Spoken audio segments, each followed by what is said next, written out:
Mr. Backhorse, we said at the initial stages of this of these hearings that truth matters, and again, we've always respectively sought the cooperation of the executives with RTE. But certainly after hearing today your stance in relation to the release of these really important documents, and we appreciate everything that has come into the committee. And we had concerns in relation to the delays in the publication of documents. You know, hundreds of documents being delivered 24 hours before a meeting. Concerns around that. But I think to echo what Deputy Murphy has said, and the Chair, this document will be compelled. And at the minute, the reputation of RTE is on the ground. And we want to restore public confidence in the organisation. And I think the work of this Oireachtas is central to doing that. And we want to support you. We believe in our public broadcasting, and rightfully so, for our democracy and everything that goes with it. So the line of questioning that I think it's really important that we establish the facts today, subsequent to further meetings. In relation to the resignation of the former CFO, Richard Collins, who has been very honourable to this committee, coming before it, not like others, did RTE seek his resignation? Deputy, I cannot talk about it. There are legal restrictions. I'm not trying to be evasive, but you will appreciate when these kind of events happen and people leave organisations, there is a... Mr. Backhorse, we heard previously revelations around a former CFO and her exit voluntary package, which certainly gave us grave concern over executive management responsibility in approving such a deal. These are straightforward questions that the public watching today want answers to. So again, did RTE seek Richard Collins's resignation? It is not fair on Mr. Collins to give the detail of the discussions with him.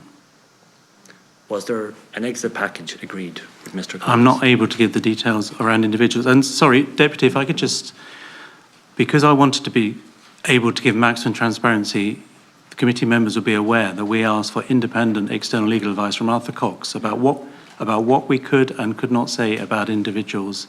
And you'll have seen the letter and a comprehensive advice to us about what we can say about individuals.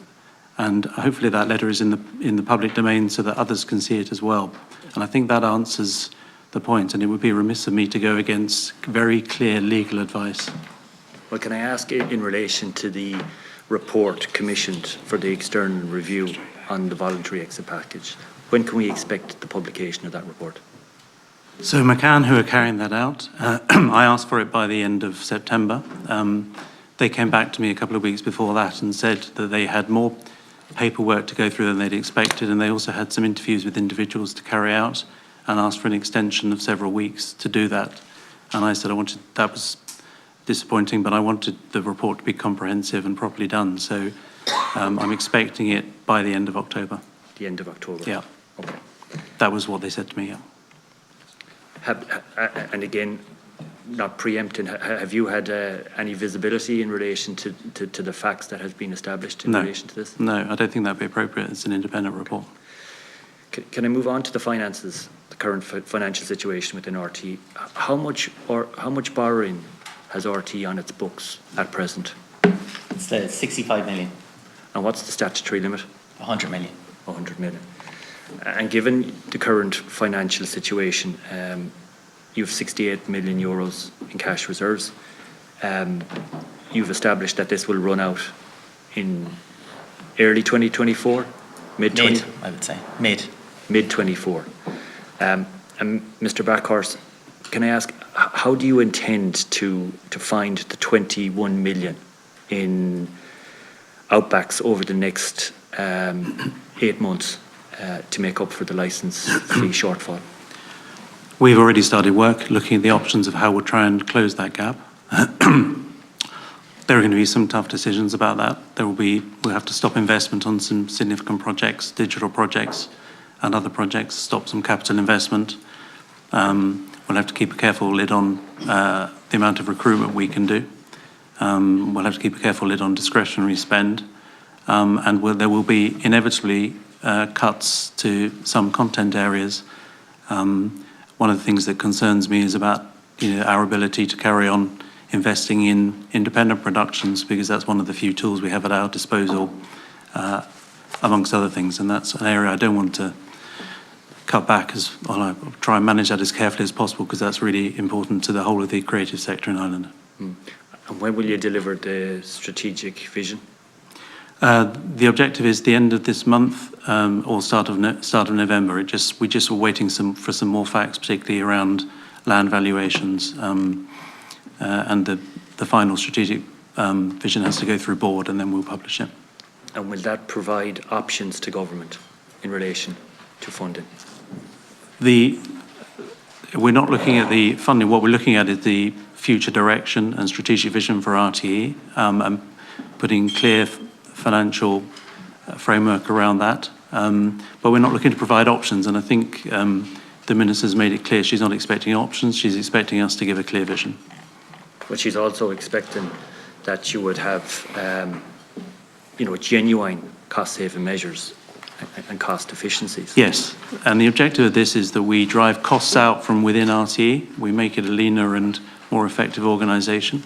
But however, I think overall, and therefore we can spend more in the independent sector and on content and delivering to audiences, but we drive out costs from within the organisation. That's the heart of it. Okay. Can I ask the Secretary-General of the Department, how concerned is she in relation to the financial situation facing RTE? Naturally, we're very concerned about the financial situation facing RTE. There's been a dramatic decline in licence fee income since this whole issue emerged. Having said that, there was a decline in licence fee income ever before this matter emerged, and that's why the Minister set up the Future Media Commission to look at the future of media generally, but also particularly public service broadcasting, and it made 50 recommendations in that regard.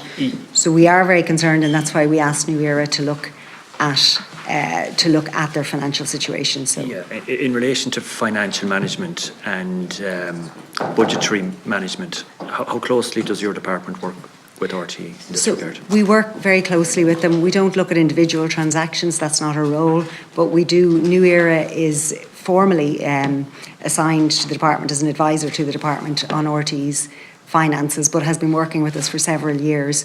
We meet RTE regularly. We look at their cash flows, we look at their profit and loss, and New Era does an analysis of that. New Era did an analysis last year, for example, on the interim funding request, and did it again. Listening to Mr. Backhurst in relation to his strategic vision, what do you want to see in it?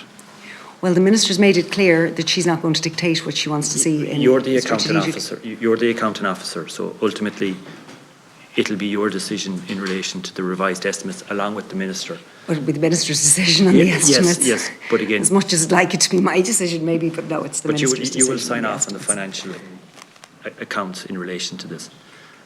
What do you want to see within the strategic vision to give you confidence and the Minister confidence? We want to see that RTE, we cannot dictate to RTE. RTE's independence is really important. Not only is it set out in statute, but it's actually really important even at a European level. Yeah, but they're coming to you with cap in hand in relation to a bailout. We expect to see them for them to show cost savings, and we expect them to follow those cost savings if additional funding is required. But we will not dictate what the cost savings will be, and the Minister's made it clear she'll not dictate either what the strategy will be. It's up to RTE to come up with the strategy, show the cost savings, and critically also show the governance reform that's needed. And they have done a lot to date of the governance reform, and they are all the elements that we want to see in order to be able to stand over.